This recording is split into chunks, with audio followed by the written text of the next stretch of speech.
be an investigation into Clackamas County's decision around Project Turnkey. Well, new audio of the meeting shows one commissioner is asking about that very possibility. So today, commissioners did vote to return that money that the state granted them to buy a 100-room motel and declared the county's future strategy in addressing homelessness.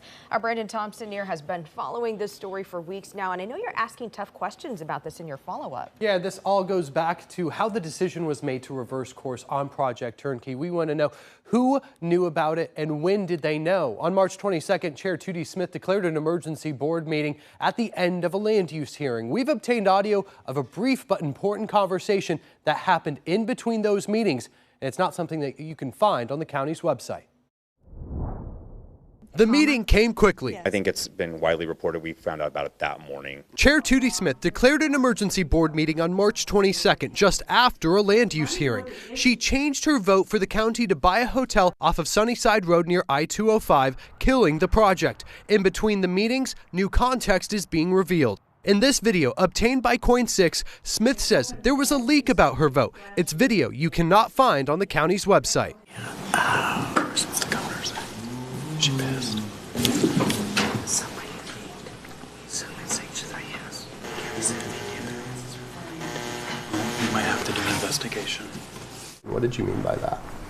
Anything that's internal around investigation, I'm not speaking to. That clip is important. When we spoke to a First Amendment attorney last week, he said the fact the meeting was never noticed to the public and the basis of an emergency being questionable, the county violated Oregon open meeting laws. We want to know if there was a leak, like Chair Smith said there was, when was it? If there was enough time for someone to alert Governor Tina Kotek, why was there not enough time to notice a public meeting? We asked the governor's office, when were they told about this change? Our calls and emails have gone unanswered today. Aye, motion passes. Commissioners also voting for a new path forward to respond to addiction, mental health, and homelessness to become, quote, recovery-oriented. And I think it's a priority of this board to figure out how to build recovery centers to help people get whole again, and to focus on that piece of the population that's been underinvested in. Commissioner Paul Savas abstained, saying it focuses too much on addiction and doesn't take into account economic issues, pointing to county data showing 16% of people homeless in the county suffer from a substance use disorder.